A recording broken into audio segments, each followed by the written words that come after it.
ఏకంగా ఆపాలి కేంద్ర ప్రభుత్వం 4 లేబర్ కోడ్ వెంటనే ఆపాలి కేంద్ర ప్రభుత్వం 4 లేబర్ కోడ్. మేడే ఈ రోజు మేడే 139లో మేడే సందర్భంగా జరుపుకున్నాం. అది అమెరికా దేశంలో చికాగో నగరంలో 1886లో మేడే సంబంధించి ప్రారంభించినప్పుడు 12 గంటల పని విధానం చేసేవాళ్ళు. 12 గంటల పని విధానం పోవాలని, అది 8 గంటల పని విధానం కోసం పోరాటం చేసిన చరిత్ర ఆ రోజుల్లో.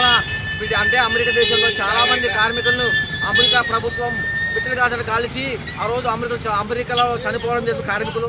ఆ కార్మికుల రక్తం ఏరిలే పారుతుంది.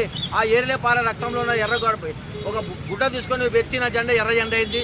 ఇప్పటికీ మోడీ ప్రభుత్వం 44 కార్మిక చట్టాలు ఉంటాయి. కేవలం 44 చట్టాలని కేవలం 4 చట్టాల్లో కుదించడము సరైన మీద మన కేంద్ర కార్మిక సంఘాలు కూడా వ్యతిరేకిస్తున్నాయి. అలాగే మన రాష్ట్రంలోకి వచ్చేపాటికి కూటమి ప్రభుత్వం అధికారం రాకముందు చాలా కార్మికులు వాగ్దానాలు ఇచ్చాయి. అంటే భవన కార్మికులు, అసంఘటిత కార్మికులకు నంద్యాలలో మన విద్యాశాఖ మంత్రి లోకేష్ గారు ఆ రోజు అయ్యా మేము గత ప్రభుత్వం చట్టాలకు సంబంధించింది అంటే అసంఘటిత కార్మిక చట్టాలు వ్యతిరేకించింది కాబట్టి మేము అధికారంలోకి వచ్చి భవన కార్మిక చట్టాలు అమలు చేస్తామని చెప్పారు. ఇంతవరకు 10 నెలలైంది.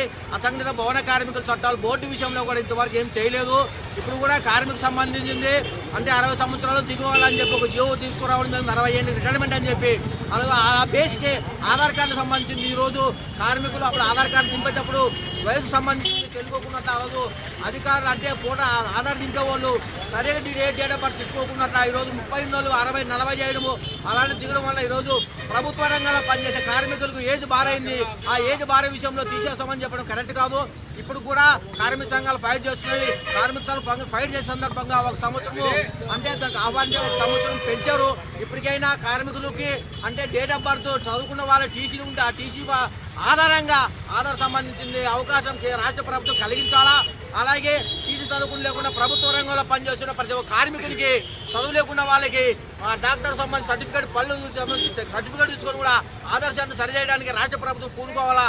లేకపోతే మేము గత ప్రభుత్వం ఎన్నికల ముందు ఏం చేసింది అది దింపడానికి కార్మిక రంగం కూడా సిద్ధంగా ఉంది.